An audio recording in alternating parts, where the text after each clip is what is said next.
He went to buy a car, but when he arrived they laughed. Are you going to pay with candy? Before we get into it, if this video found you at the right moment, let me know with your favorite emoji. The rain hammered down on Mike Thompson's shoulders as he clutched his 5-year-old daughter Emma closer to his chest. The plastic tray of homemade candies in his free hand grew slippery with each drop, but he pressed on through downtown Denver's busy streets. His worn sneakers squelched against the wet pavement, leaving muddy footprints behind. "Daddy, I'm cold," Emma whispered, her tiny arms wrapped around his neck. "Just a little longer, sweetheart," Mike murmured, adjusting his grip on both his daughter and his livelihood. The colorful array of chocolates and gummy bears he'd spent all morning preparing looked less appetizing now, water droplets beading on the clear plastic cover. At 35, Mike had never imagined this would be his life. 3 years ago, he'd been a successful marketing executive with a corner office and a 6-figure salary. But when his wife Sarah left him for her yoga instructor, taking half of everything in the divorce, his world crumbled. The stress triggered panic attacks that cost him his job, and with Emma's custody arrangement requiring him to be available for school pickup, traditional employment became impossible. So here he was, selling homemade candies on street corners, trying to scrape together enough for rent and Emma's needs. Today's goal was ambitious. He needed $300 for the electric bill, or they'd be sitting in darkness by tomorrow night. "Mister, you look like you need an umbrella more than candy," laughed a businessman, hurrying past without stopping. Mike forced a smile. "These candies are worth getting wet for, sir. Made with love." But the man was already gone, lost in the crowd of people seeking shelter from the October storm. Emma sneezed, and Mike's heart clenched. He couldn't keep dragging her through this weather, but the babysitter cost $20 an hour he didn't have. Every decision came down to money, a luxury he'd once taken for granted. "Daddy, why don't we just go buy a car like other families?" Emma asked innocently, watching a gleaming Mercedes splash through a puddle nearby. Mike's throat tightened. She didn't understand why they took 3 buses to get anywhere, or why their apartment was in the building with the broken elevator and the strange smells in the hallway. At 5, she still believed her father could fix anything, buy anything, make any dream come true. "Maybe someday, princess," he whispered, kissing the top of her damp head. That's when he saw it. Premium Auto Gallery, the most exclusive car dealership in Denver. Through the floor-to-ceiling windows, he could see rows of luxury vehicles gleaming under perfect lighting. A crazy idea began forming in his mind. What if he could actually buy a reliable car? Nothing fancy, just something safe to drive Emma to school, something that wouldn't break down every other week, like the beaten Honda he'd sold to pay for her medical bills when she had pneumonia last winter. Mike had saved every penny for 6 months. Hidden in a coffee can under his mattress, he had exactly $8,000, enough for a decent used car with a warranty. He'd been planning to wait until spring, but seeing Emma shivering in his arms made the decision for him. "Come on, baby girl, let's go look at some cars." Emma's eyes widened with excitement. "Really, Daddy? We're going to buy a car?" "We're going to try," Mike said, pushing open the heavy glass door. The moment they stepped inside, everything changed. The warm, leather-scented air enveloped them, and Emma gasped at the showroom's magnificence. A pristine white Porsche sat in the center, surrounded by BMWs, Mercedes, and Audis that cost more than Mike had made in his best year. But it was the woman behind the mahogany desk who caught his attention. Victoria Sterling, according to the nameplate, was everything Mike's ex-wife had aspired to be. Perfectly coiffed blonde hair, designer suit, and an aura of untouchable success. She looked up from her computer, and her expression shifted from professional smile to barely concealed disgust as she took in Mike's rain-soaked appearance and the tray of candies in his hand. The confrontation that followed would change both their lives forever. Victoria Sterling had built Premium Auto Gallery from nothing into Denver's most exclusive luxury dealership. At 38, she commanded respect in a male-dominated industry, her sharp business acumen earning her a reputation as ruthless but fair. Her office walls displayed awards, photographs with celebrity clients, and a framed article from Denver Business Journal naming her Entrepreneur of the Year. But success had come at a price. 2 failed marriages, estranged relationships with her siblings, and a loneliness that no amount of money could fill. She'd built walls so high around her heart that she'd forgotten what genuine human connection felt like.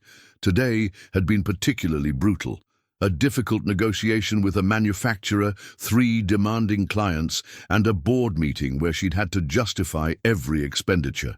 The last thing she needed was some wet street vendor tracking mud across her pristine showroom floor. "Can I help you?" Victoria's voice carried the chill of Colorado winter. Mike approached her desk, Emma still in his arms, the candy tray balanced precariously in his free hand. "Yes, ma'am. I'm looking to buy a car. Something reliable for my daughter and me."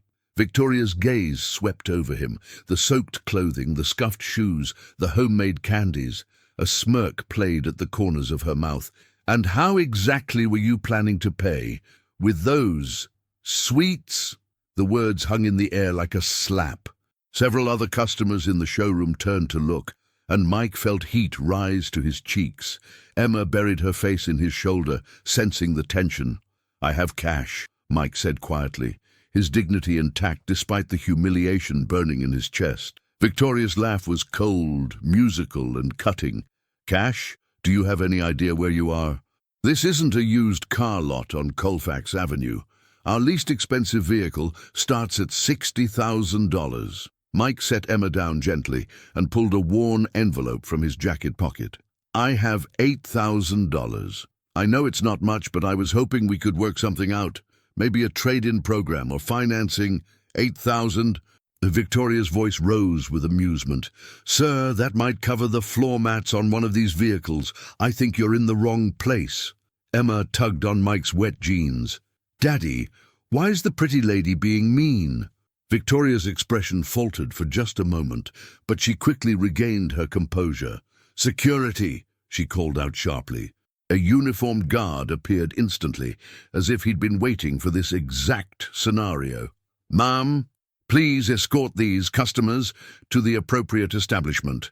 I believe there's a buy here, pay here lot about 6 blocks east." The guard stepped forward, but Mike held up his hand. "That won't be necessary." His voice remained calm, but something had shifted in his eyes, a hardness that hadn't been there moments before. He carefully placed the candy tray on Victoria's pristine desk, right next to her crystal paperweight and her Mont Blanc pen. "You know what, lady, you're absolutely right. I don't belong here, not yet. Victoria watched as he lifted Emma back into his arms, the little girl's wide eyes taking in everything. "But I want you to remember this moment," Mike continued, his voice low but steady. "Remember the man you laughed at, because I promise you, I'll be back." "Daddy, are we leaving?" Emma asked, her voice small and confused. "Yeah, sweetheart. We're going somewhere that deserves our business." As they turned to leave, Mike paused at the door and looked back one final time. Victoria was still sitting behind her desk, an expression on her face that he couldn't quite read. Was it guilt, curiosity, or just more contempt? "One more thing," Mike called out, his voice carrying across the showroom. "Your coffee's getting cold." Victoria looked down, startled. She hadn't even realized she'd been holding her morning latte this entire time, now lukewarm and forgotten in her perfectly manicured hands. The door closed behind them with a soft chime, leaving Victoria alone with her expensive cars and her hollow victory. Something about the encounter bothered her, though she couldn't put her finger on what. Perhaps it was the way the man had maintained his dignity despite her cruelty, or maybe it was his daughter's innocent question that still echoed in her mind. Outside, the rain continued to fall, and Mike Thompson began planning his comeback with a determination that would have surprised even him. 3 weeks after the humiliation at Premium Auto Gallery, Mike couldn't shake the fire that had been ignited in his gut. He'd been angry before. When Sarah left, when he lost his job, when the bills piled higher than his ability to pay them. But this was different. This was focused, purposeful rage that demanded action rather than despair. Emma sat at their small kitchen table, coloring in a worn Disney princess book, while Mike worked on his laptop, a 5-year-old Dell he'd bought at a pawn shop. The apartment was cramped, with peeling wallpaper and a radiator that clanged all night, but it was clean and filled with love. "Daddy, are you working on candy recipes again?" Emma asked, not looking up from her careful coloring of Cinderella's ball gown. "Something like that, Princess," Mike replied, though his screen showed something far more ambitious than candy recipes. For days, he'd been researching Victoria Sterling and Premium Auto Gallery. What he'd discovered surprised him. The dealership was successful, yes, but it wasn't the family empire he'd assumed. Victoria had built it herself, starting as a receptionist at a small Toyota dealership 12 years ago. She'd clawed her way to the top through sheer determination, eventually securing the financing to open her own luxury showroom 5 years ago. But success had made her cruel. Online reviews painted a picture of a woman who treated anyone beneath her tax bracket with contempt. "Victoria Sterling made me feel like garbage for driving a Honda," read one review. Another said, "Pretentious and elitist. Wouldn't recommend unless you enjoy being talked down to." Yet Mike also found something interesting buried in the financial records he could access through business databases. Despite her expensive tastes and high-end inventory, Premium Auto Gallery's profit margins were surprisingly thin. She was leveraged heavily, with most of her wealth tied up in inventory and real estate. One bad quarter could spell serious trouble. "Daddy, I'm hungry," Emma announced, closing her coloring book. Mike glanced at the clock. 6:30 p.m. already. He'd been researching for hours, lost in plans that were probably impossible anyway. "How about mac and cheese? With the good cheese or the orange powder?" Mike smiled sadly. The good cheese cost $3 more at the grocery store, a luxury they couldn't afford this week. "Orange powder tonight, sweetheart, but I'll make it extra special." As he boiled water and opened the box of generic macaroni, Mike's mind raced with possibilities. He had $8,000 saved, but that wasn't nearly enough for what he was envisioning. However, his marketing background was finally proving useful again. He understood brand building, customer acquisition, and market positioning. What if he could turn his small candy business into something bigger? Not just street sales, but real distribution. Corporate clients, schools, hospitals, places that bought in bulk and paid premium prices for quality products. His phone buzzed with a text from his ex-wife, Sarah. "Emma needs new winter boots. The ones she has are too small. Can you handle it, or should I ask Richard?" Richard, the yoga instructor who now lived in Mike's former house and drove the BMW that used to sit in his garage. Mike typed back quickly, "I've got it covered." But as he looked at Emma's worn sneakers by the door, he knew covering it meant choosing between winter boots and the electric bill again. That night, after Emma fell asleep clutching her favorite stuffed rabbit, Mike sat at his laptop with renewed determination. He pulled up business loan applications, small business resources, and every article he could find about scaling food businesses. The humiliation at Premium Auto Gallery had shown him something important. He'd accepted his reduced circumstances as permanent. He'd been thinking like a victim instead of a survivor. But Sarah hadn't broken him, the job loss hadn't defeated him, and Victoria Sterling's laughter had actually awakened something he thought was dead, his ambition. By 2 a.m., Mike had filled out applications for 3 different small business loans, researched commercial kitchen rentals, and mapped out a business plan that made his pulse quicken with possibility. It was ambitious, maybe even foolish, but it was a path forward that didn't involve begging for scraps or accepting condescension from people who'd never known real struggle. He fell asleep at the kitchen table, his head pillowed on papers covered with revenue projections and marketing strategies. In his dreams, he was walking back into Premium Auto Gallery, but this time Victoria Sterling wasn't laughing. This time she was asking what he wanted to buy.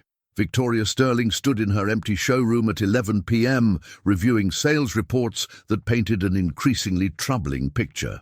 3 months of declining revenue, 2 major clients lost to competitors, and a manufacturer threatening to pull their exclusive dealership agreement unless she moved more inventory. She poured herself a glass of wine from the bottle she kept in her office desk drawer, a 2015 Bordeaux that cost more than most people's weekly grocery budget. The irony wasn't lost on her that she could afford exceptional wine, but was struggling to keep her business afloat. The encounter with the candy salesman 3 weeks ago kept creeping back into her thoughts at unexpected moments. She'd tried to dismiss it, but something about his quiet dignity in the face of her cruelty had unsettled her in ways she couldn't explain. Her phone buzzed with a text from her younger sister, Rebecca. "Mom's birthday is next week. Are you actually coming to dinner this time, or should I make your usual excuses?" Victoria stared at the message for a long moment before typing back, "I'll try." She knew she wouldn't go. She hadn't attended a family gathering in over 2 years, always finding some business crisis that demanded her attention. The truth was simpler and more painful. She didn't know how to be around people who knew her before she became successful, people who remembered when Victoria Sterling was just Vicky from Aurora, who couldn't afford name-brand shoes. Success was supposed to feel better than this. Her computer chimed with an email from the bank. The subject line made her stomach drop. "Commercial loan review required. Action needed." Victoria opened the message with trembling fingers. The bank wanted to discuss her current financial position, given the recent market fluctuations affecting luxury retail. Banker speak for, "We're worried about getting our money back." Money. She had 30 days to show significant improvement in cash flow, or they'd restructure her loans with higher interest rates. Higher rates she couldn't afford. Victoria walked to the floor-to-ceiling windows that showcased her inventory to passing traffic. The cars gleamed under the showroom lights, like jewels in a display case, but they were also anchors, dragging her toward bankruptcy. Every vehicle represented thousands of dollars in monthly floor plan costs, money she owed whether the cars sold or not. Her reflection stared back from the dark glass, a successful businesswoman in an expensive suit, standing alone in a temple to luxury that might soon crumble around her. The memory surfaced again. "Remember the man you laughed at, because I promise you, I'll be back." Why couldn't she shake those words? She'd dismissed hundreds of customers over the years, people who wandered in without the means to afford her vehicles. It was simply good business to focus on qualified buyers instead of wasting time with tire kickers. But something about that man had been different. The way he'd held his daughter, protecting her from the rain. The quiet strength in his voice when he promised to return. The complete absence of shame about his circumstances, even when she'd tried her best to humiliate him. Victoria finished her wine and gathered her papers. Tomorrow, she would need to make difficult decisions about staffing and inventory. 3 of her 5 salespeople were barely covering their draw against commission. The cleaning service cost $800 a month. The coffee service for clients cost $200. Everything would need to be scrutinized, cut, or eliminated. As she locked up and walked to her silver Porsche Cayenne in the secure parking garage, Victoria tried to remember the last time she'd felt genuinely happy. Not satisfied with a successful sale or pleased with positive reviews, but actually happy. The realization that she couldn't remember was more frightening than any financial crisis. She drove through downtown Denver's empty streets toward her luxury condo, passing late-night diners and convenience stores where people were living lives that seemed somehow more real than hers. Through one brightly lit window, she glimpsed a man and woman laughing over coffee, and she felt a stab of something she hadn't experienced in years. Envy, not for money or success, she had both, but for the simple, uncomplicated joy of shared laughter with another human being. Victoria pulled into her underground parking garage and sat in her expensive car for several minutes, wondering when winning had started to feel so much like losing. Mike's transformation began with a single phone call that changed everything. It was 7 a.m. on a Tuesday, and he was preparing Emma's breakfast when his cell phone rang with a number he didn't recognize. "Mr. Thompson, This is Janet Rodriguez from Sacred Heart Elementary School.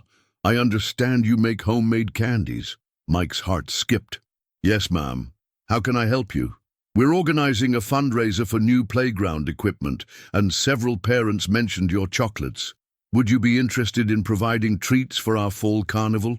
We're expecting over 300 families. The numbers raced through Mike's head. 300 families, minimum order of 2 items per family at $5 each, $3,000 in potential revenue from a single event. Absolutely, Mike said, trying to keep the excitement out of his voice. When do you need them?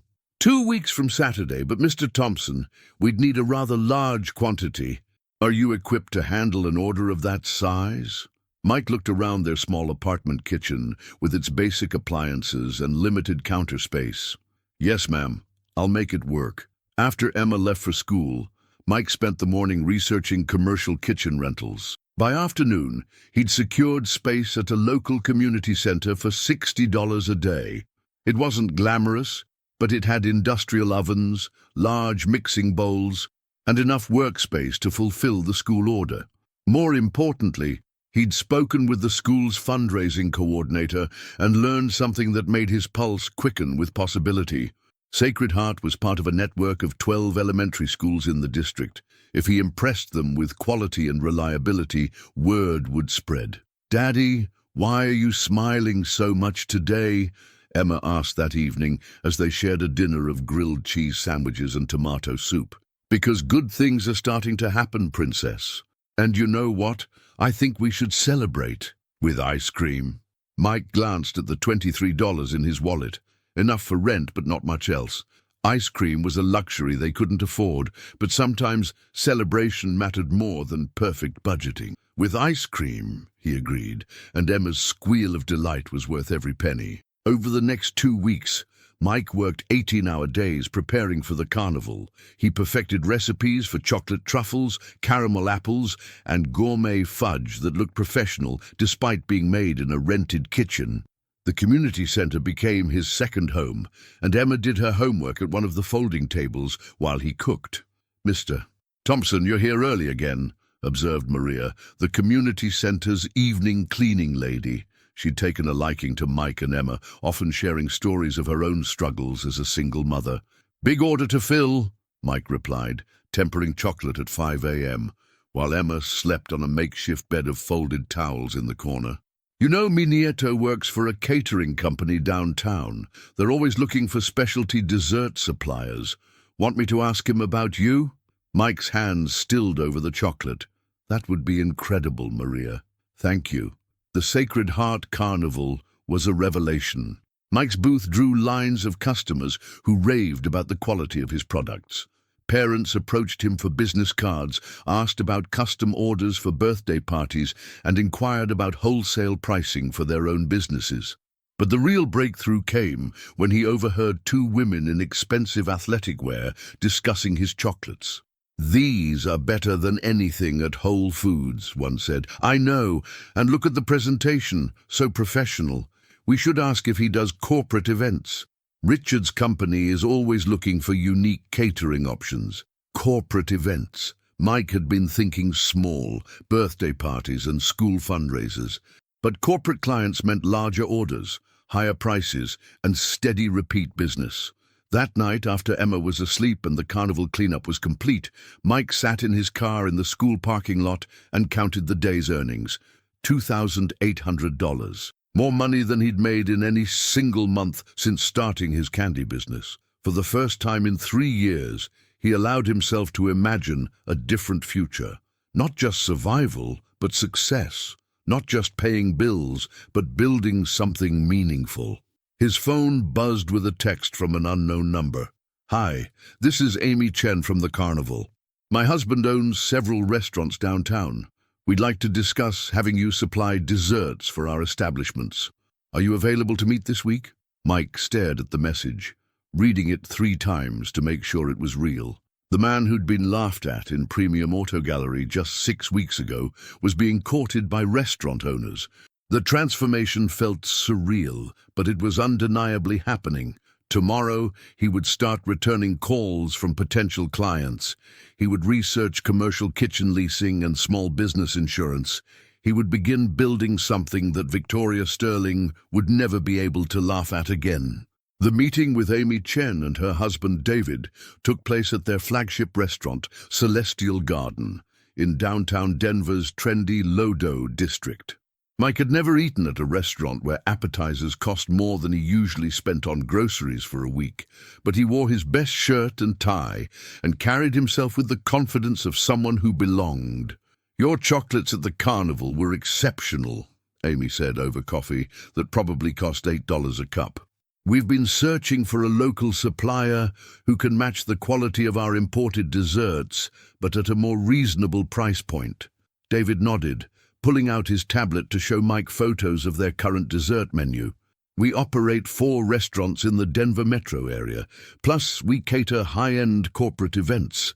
If your quality is consistent, we're looking at potentially $12,000 to $15,000 in monthly orders." Mike nearly choked on his coffee. $15,000 a month was more than he'd made in his entire first year of candy selling. "I can absolutely maintain that quality level," he said, trying to sound like someone who regularly discussed 5-figure monthly contracts. "There would be strict requirements," Amy continued. "Commercial kitchen certification, liability insurance, consistent delivery schedules, and the ability to scale up quickly for special events. Are you prepared for that level of commitment?" Mike thought of Emma sleeping on folded towels in the community center while he worked through the night. "Yes, ma'am, completely prepared." They shook hands on a trial arrangement, a 3-month contract starting at $8,000 monthly, with potential for expansion if everything went smoothly. Mike walked out of Celestial Garden feeling like he was floating 6 inches off the ground. His first call was to a commercial kitchen space that had been advertising in the Business Journal. The facility was everything he needed: professional-grade equipment, storage space, and the proper certifications for supplying restaurants. The rent was steep at $3,000 a month, but with the Chen contract, it was not only manageable, but necessary. His second call was to his ex-wife, Sarah. "Mike, is everything okay? You sound different." "Everything's great, Sarah. I wanted to let you know that Emma's situation is about to improve significantly. I've landed some major contracts for the business." There was a long pause. "Your candy business?" "Yes, I'll be moving into a commercial facility next month, and I wanted to discuss adjusting our custody arrangement. I'd like to have Emma more often now that I have stable income." Another pause, longer this time. "Mike, that's wonderful. I'm happy for you, really. But Richard and I have been talking, and we think consistency is important for Emma. The every other weekend arrangement is working well." Mike bit back his first response, which involved several words that Emma shouldn't hear him use about her mother and stepfather. "We can discuss the details later. I just wanted you to know that things are changing." After hanging up, Mike realized that Sarah's reaction bothered him less than he'd expected. For 3 years, her opinion of his circumstances had felt like a weight on his chest. But success had a funny way of making other people's judgments less relevant. That evening, as Emma helped him pack up their belongings for the move to a better apartment, one with a working elevator and heat that didn't clank all night, she asked the question that had been on her mind for weeks. "Daddy, are we rich now?" Mike knelt down to her level, considering his answer carefully. "We're doing much better, Princess. But more importantly, we're building something together. Something no one can take away from us." Emma nodded solemnly, as if she understood the weight of what her father was really saying. Later that night, after Emma was asleep in what would be their last night in the cramped apartment, Mike found himself thinking about Victoria Sterling, the woman who'd laughed at his $8,000 in cash and suggested he belonged at a buy here, pay here lot. He pulled up Premium Auto Gallery's website and browsed their inventory. A certified pre-owned BMW 328i caught his attention. Reliable, safe for Emma, and priced at $38,000. With his projected income from the restaurant contracts, he could afford the payments comfortably. But Mike found himself scrolling past the BMW to look at something else, a brand new Mercedes E-Class sedan, gleaming silver with leather interior and every luxury option, $67,000. For the first time in 3 years, that price tag didn't seem impossible. It seemed inevitable. Mike closed the laptop and smiled. Victoria Sterling had been right about one thing. He hadn't belonged in her showroom that rainy October afternoon, but he was about to change that in ways she could never have imagined. The countdown to his return had begun, and this time he wouldn't be paying with candy. 6 months after that humiliating rainy afternoon, Mike Thompson stood in his new commercial kitchen, watching his team of 4 employees package gourmet chocolates for Denver's most exclusive hotels. The transformation was staggering, from a desperate street vendor to the owner of Sweet Victory Confections, the fastest-growing specialty food business in Colorado. Emma, now 6, sat at a child-sized desk in the corner office, working on her homework while her father managed operations that generated $47,000 in monthly revenue. The scared little girl who once shivered in the rain had blossomed into a confident first grader who proudly told her classmates that her daddy owned a chocolate factory. "Mr.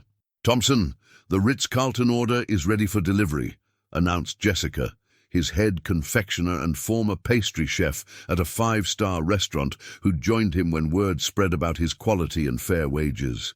Mike nodded, reviewing the delivery schedule on his tablet.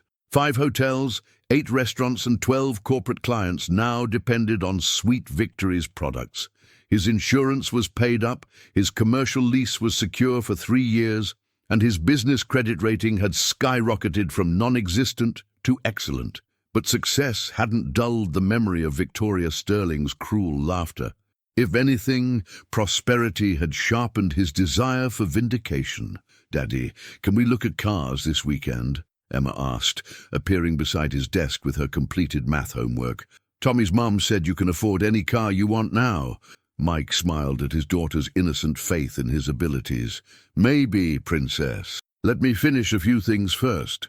The truth was, Mike had been planning this moment for weeks.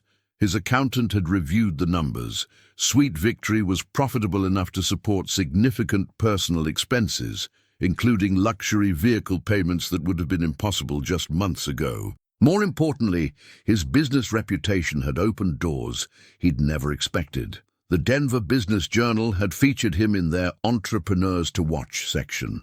The mayor's office had invited him to participate in a small business initiative. Wealthy clients who discovered his chocolates through their hotels were now placing personal orders for private parties. Mike Thompson was no longer just surviving, he was thriving in circles where Victoria Sterling operated. That evening, after Emma was asleep in her new bedroom, decorated with princess wallpaper she'd chosen herself, Mike researched Premium Auto Gallery's recent performance. What he found was fascinating and troubling. Victoria's dealership was struggling. Multiple negative reviews cited her arrogant attitude and poor customer service. A former employee had posted on social media about the toxic work environment and impossible sales quotas. Most tellingly, their inventory had grown significantly, a sign that cars weren't moving as quickly as they needed to. Mike cross-referenced this with luxury car sales data for the Denver market. Premium Auto Gallery's market share had declined by 18% over the past year, while competitors emphasized customer service and community involvement. Victoria Sterling was learning that success built on condescension was ultimately unsustainable. His phone rang, interrupting his research. The caller ID showed David Chen from Celestial Garden. "Mike, I hope I'm not calling too late. I have an interesting proposition." "Not at all, David. What's on your mind?" "My brother-in-law owns a luxury car dealership in California. He's been telling me about the power of strategic partnerships, businesses that refer clients to each other. I was thinking, with your growing client base of affluent customers, there might be opportunities for cross-promotion with local luxury retailers." Mike's pulse quickened. "What kind of partnership were you thinking?" Well, for example, a high-end car dealership might offer your chocolates as client gifts, and you could recommend their services to your customers. Win-win for everyone involved. The irony was delicious. Mike had built exactly the type of client base that Premium Auto Gallery desperately needed, while Victoria had built exactly the type of reputation that made such partnerships impossible. That's a brilliant idea, David. I know just the place to start. And then, after hanging up, Mike sat in his comfortable home office, a converted bedroom in the 3-bedroom apartment they'd moved to when Sweet Victory took off, and formulated his plan.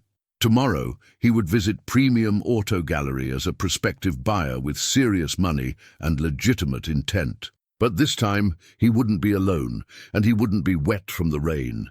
This time, he would be everything Victoria Sterling claimed to value: wealthy, successful, and ready to spend serious money on luxury. The question was whether she would recognize the man she'd once humiliated, and if she did, whether she'd have the grace to acknowledge her mistake. Mike suspected she wouldn't, which would make his revelation even sweeter. Victoria Sterling stood before her bathroom mirror at 6 a.m., applying concealer to hide the dark circles that had become permanent fixtures under her eyes. Sleep had become elusive as financial pressures mounted and business relationships deteriorated. The bank meeting 3 days ago had gone worse than expected. Her loan restructuring came with brutal terms, higher interest rates, and personal guarantees that put her condo at risk. She had 90 days to show significant improvement or face forced liquidation of her inventory. 3 of her 5 salespeople had quit in the past month, citing unpaid commissions and her increasingly volatile temperament. The remaining staff walked on eggshells, never knowing when Victoria's stress would explode into cutting remarks that drove away potential customers. Her phone buzzed with another negative Google review. Victoria Sterling made me feel like an idiot for asking about financing options. Incredibly condescending and unprofessional. Take your business elsewhere. Victoria deleted the notification without reading it fully. She'd stopped responding to reviews months ago, though she couldn't stop obsessing over them in private moments. At the dealership, she found Marcus, her longest-tenured salesman, sitting in the break room with his resignation letter on the table between them. "I'm sorry, Victoria, but I can't work like this anymore," Marcus said quietly. "Yesterday, you screamed at Mrs. Patterson for asking about warranty coverage. She was ready to buy the Lexus until you made her feel stupid for not understanding the terms." Victoria's jaw tightened. Mrs. Patterson was wasting our time with questions she could have researched online. I don't have the luxury of hand-holding every customer through basic concepts. "That's exactly the problem," Marcus replied, standing up. "You used to understand that customer service was part of the job. Now you treat everyone like they're beneath you, unless they're writing a check for full sticker price."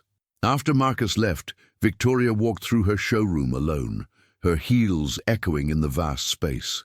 23 vehicles sat unsold, representing over $2 million in inventory that generated carrying costs but no revenue. Her computer chimed with an appointment notification. Thompson, 2 p.m., referred by Chen Hospitality Group. Victoria didn't recognize the name, but Chen Hospitality operated several high-end restaurants in Denver. Their referrals typically meant serious buyers with significant budgets. She couldn't afford to lose this opportunity. At exactly 2 p.m., Victoria watched through her office window as a black Tesla Model S pulled into the parking lot. The car was immaculate, detailed to perfection, and represented someone with both money and taste. Her first genuine smile in weeks crossed her face as she prepared to greet what appeared to be a qualified buyer. The man who emerged from the Tesla wore a perfectly tailored charcoal suit, Italian leather shoes, and a confidence that radiated success. He moved with the purposeful stride of someone accustomed to making important decisions quickly. What Victoria didn't notice was the small girl who climbed out of the back seat, now wearing a designer dress and carrying a small purse that matched her father's professional appearance. Victoria smoothed her skirt and walked across the showroom floor, her practiced smile firmly in place. This customer could single-handedly save her month, possibly her quarter.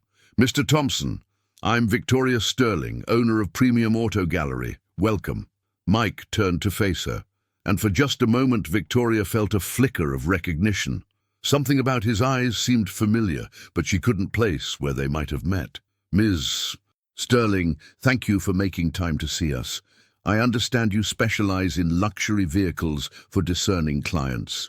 His voice was cultured, confident, with just a hint of an accent she couldn't identify. This was clearly someone who belonged in her showroom, someone who understood quality and had the means to afford it. "Absolutely. David Chen spoke very highly of your business success. I understand you're looking for something special." Mike smiled, an expression that didn't quite reach his eyes. "Oh yes, something very special indeed. You see, I made myself a promise about 6 months ago, and today I'm here to keep it." Victoria felt another flutter of recognition, but it passed quickly as she focused on the potential commission. A referral from Chen Hospitality, driving a Tesla, wearing a suit that cost more than some people's monthly rent. This was exactly the type of customer she'd built her reputation serving. "Well, you've certainly come to the right place. What type of vehicle were you considering?" Mike looked around the showroom slowly, his gaze lingering on each expensive car before returning to Victoria's expectant face. "Actually, I'm not sure you'll remember me, but I've been here before." The recognition hit Victoria like a physical blow. The confident businessman in the expensive suit transformed before her eyes into the rain-soaked candy seller she'd humiliated 6 months ago. But that was impossible. This man exuded success, wealth, sophistication. The other man had been desperate, bedraggled, clearly struggling. "I'm sorry, I don't think we've met," Victoria stammered, though her voice lacked conviction. Emma stepped forward, no longer the frightened child who'd hidden in her father's arms, but a poised little girl who'd inherited her father's quiet strength. "Remember us now, pretty lady. You were mean to my daddy." The words hung in the air between them like an indictment. Victoria's mouth opened and closed soundlessly as the full weight of the situation crashed over her. The candy seller had returned, just as he'd promised, but not as the broken man she'd expected. "You said I should come back when I could afford to shop here," Mike said quietly, his voice carrying none of the humiliation it had held during their first encounter. "Well, here I am." Victoria looked around the showroom desperately, as if seeking escape from this impossible reality. Her remaining staff members had noticed the tension and were watching from a distance, sensing drama but not understanding its source. I remember now," Victoria managed to whisper. "But how did I transform from a desperate candy seller into someone who can walk in here and buy whatever I want?" Mike finished for her. "That's an interesting question." He moved closer to Victoria, not threateningly, but with the measured steps of someone who held all the power in a conversation. "You see, that day when you laughed at me, when you called security to escort me out like some kind of criminal, you taught me something valuable." Victoria's hands trembled slightly as she tried to maintain her composure. Other customers in the showroom had begun to notice the intensity of their conversation. "You taught me that respect isn't given, it's earned. And more importantly, you taught me that success isn't just about having money. It's about how you treat people when you think they can't do anything for you." Emma looked up at her father with obvious pride, then fixed Victoria with a stare that was both innocent and devastating. "My daddy built a chocolate company. He has lots of customers now who think he's the best." Victoria felt heat rising to her cheeks as she realized the implications. This man hadn't just become successful, he'd done it in her city, among her potential clients, building relationships with the exact demographic she desperately needed to attract. "Mr. Thompson, I owe you an apology," Victoria began, but Mike held up his hand. "No, you don't. You showed me exactly who you are that day, and I'm grateful for it. You gave me the motivation I needed to prove that your opinion of me was worthless. Mike pulled out his phone and showed Victoria a photo. Sweet Victory Confections' impressive commercial kitchen, bustling with employees and sophisticated equipment. I supply chocolates to every five-star hotel in Denver, the Ritz-Carlton, the Four Seasons, the Brown Palace. I cater events for CEOs, politicians, and celebrities. Victoria stared at the photo, recognizing several venues where she'd tried and failed to network with potential high-end clients. My annual revenue is approaching 7 figures, Mike continued conversationally. I employ 12 people full-time with benefits and profit sharing. My business credit rating is excellent. My cash flow is strong, and I have personal relationships with exactly the type of wealthy clientele that luxury car dealerships dream of attracting. The devastating beauty of Mike's success became clear to Victoria. He hadn't just escaped poverty. He descended to exactly the social and economic level where her business needed to operate. The irony is perfect, don't you think? Mike asked, his voice remaining calm and measured. 6 months ago, you thought I wasn't good enough to breathe the same air as your precious cars. Today, I probably know more potential customers for your business than you do. Victoria felt tears beginning to form in her eyes, though she fought desperately to maintain her professional facade. Around them, the showroom had grown quiet, as staff and customers sensed the gravity of whatever was unfolding. So, here's what's going to happen, Mike said, his voice taking on the tone of someone accustomed to making important decisions. I'm going to buy a car today, not because I need one, but because I made myself a promise. He gestured toward the most expensive vehicle in the showroom, a gleaming black Mercedes AMG S-Class with every luxury option, priced at $137,000. I'll take that one. Victoria stared at the Mercedes, her mind reeling with disbelief and dawning comprehension of what Mike's purchase represented. $137,000 would single-handedly save her month and provide breathing room with the bank, but accepting his money felt like swallowing glass. "Mr. Thompson, please, let me explain," Victoria began, but Mike cut her off with a gesture that was both polite and final. "There's nothing to explain. You showed me your true character that day, and I've learned from it. Now I'd like to conduct business." Mike walked around the Mercedes, running his fingers along its pristine paint with the appreciation of someone who understood luxury. Emma stayed close to his side, her presence serving as a living reminder of Victoria's cruelty 6 months ago. "Daddy, it's really pretty," Emma said, peering through the window at the cream leather interior. "It is, Princess, and it's going to be much safer for taking you to school than taking the bus." Victoria watched this interaction with growing horror as she realized the full scope of her mistake. She hadn't just insulted a struggling man, she'd humiliated a father in front of his child, teaching that little girl that the world could be cruel and arbitrary. "The specifications look excellent," Mike said, examining the window sticker with the practiced eye of someone familiar with luxury goods.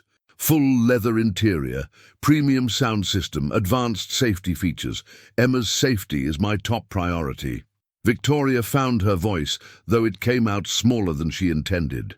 "Mr. Thompson, about that day." Mike looked up from the window sticker, his expression neutral, but his eyes holding depths of memory that made Victoria uncomfortable. "What about it?" I was having a difficult day.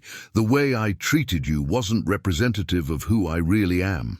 Mike nodded slowly, as if considering her words. "You know, Victoria, may I call you Victoria? I've thought about that day many times over the past 6 months." Victoria nodded mutely, afraid of what he might say next. "At first I was angry, then I was humiliated, but eventually I realized you did me a favor. You showed me that I had accepted failure as permanent. You reminded me that I used to be ambitious." Mike's phone rang, and he glanced at it briefly. "Excuse me, this is important. David Chen from Celestial Garden." He answered the call with the confident tone of a successful businessman. David, perfect timing.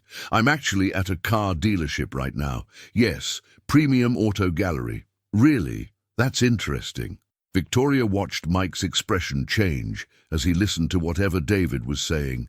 When he hung up, his smile was enigmatic and somehow troubling. That was fascinating, Mike said.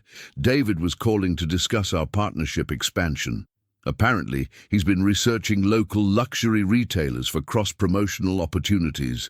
Victoria's stomach dropped as she sensed where this was heading. He mentioned that he'd looked into several car dealerships for potential partnerships. You know, offering our chocolates as client gifts, referring our wealthy customers for vehicle purchases. That sort of thing.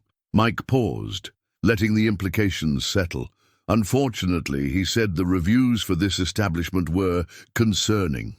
Something about poor customer service and arrogant treatment of potential buyers. The words hit Victoria like physical blows. She was watching her last chance for salvation slip away, destroyed by her own reputation for the exact behavior Mike had experienced firsthand. But you know what? Mike continued, his voice taking on an almost gentle quality. I told David that people can change, that maybe Premium Auto Gallery deserves a second chance. Victoria looked up sharply, hope flickering in her eyes. So here's what I'm thinking, Mike said, pulling out his checkbook. I'm going to buy this Mercedes. Cash purchase, no financing needed, and then I'm going to recommend your dealership to David for his partnership program. Victoria's hands began shaking as she realized what this meant.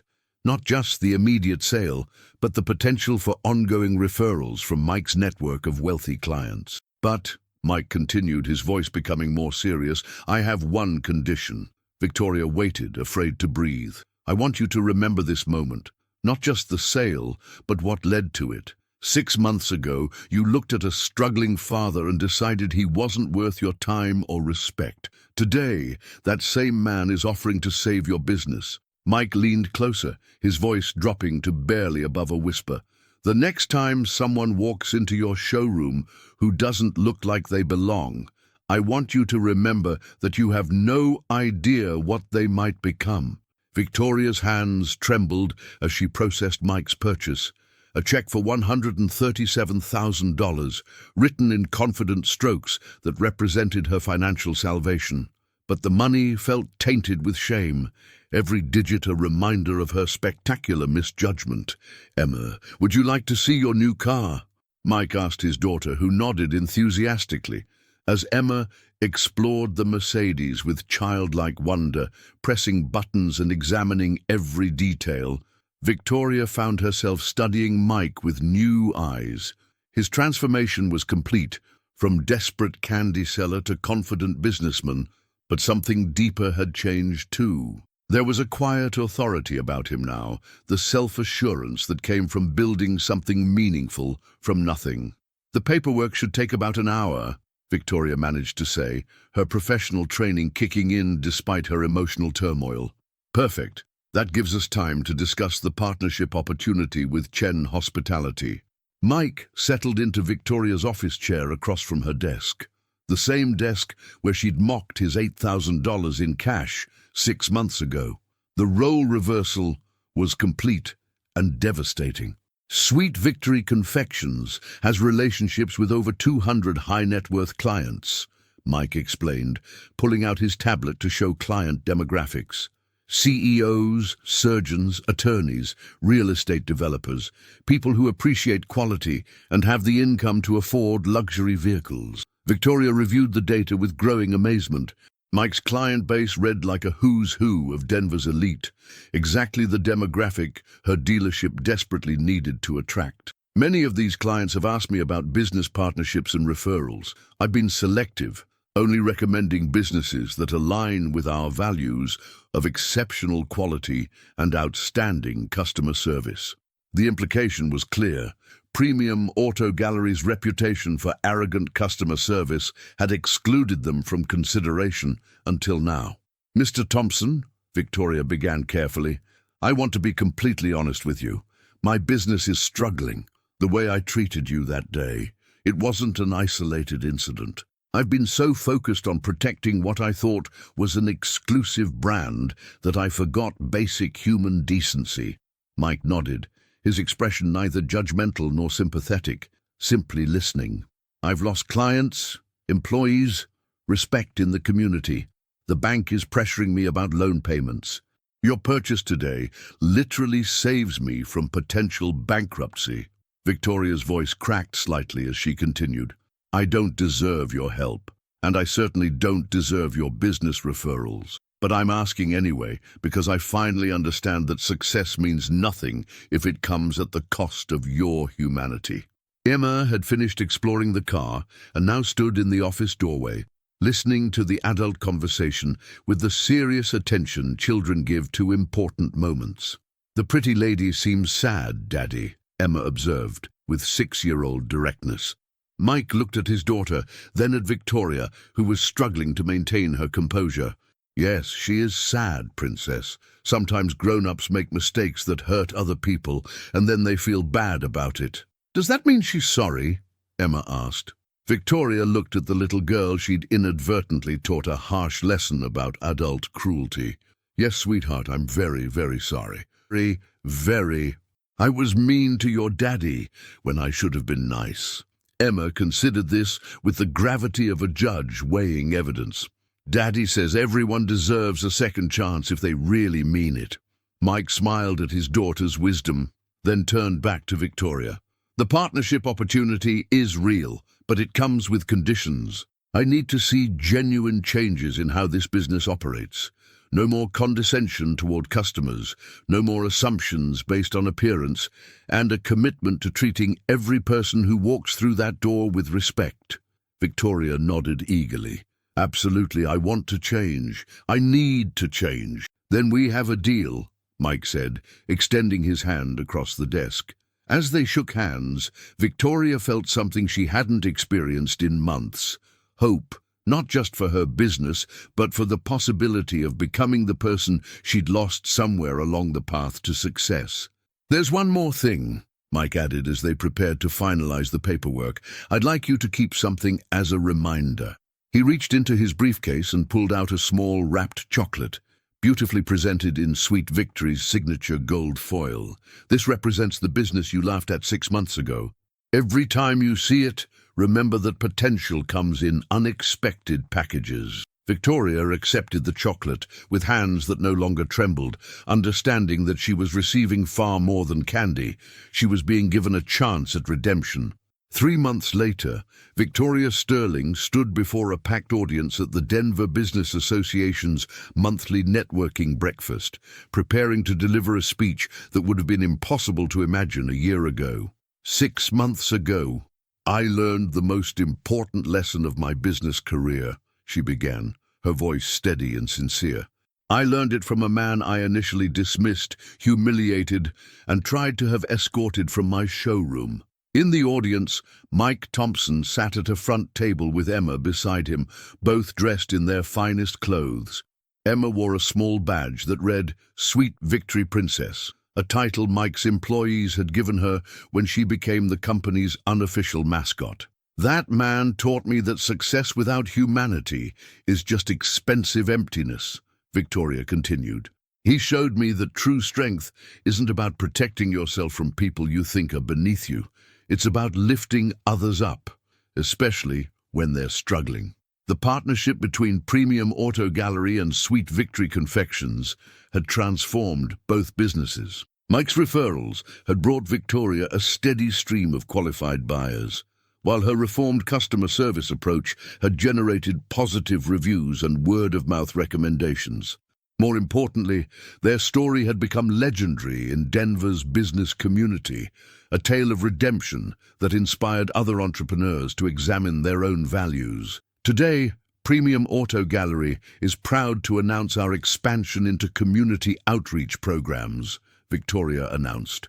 We're partnering with local schools to provide transportation for field trips, supporting small business development through microloans, and most importantly, treating every customer who walks through our doors as a valued human being deserving of respect. The applause was thunderous, But Victoria's eyes sought out Mike and Emma's approval above all others.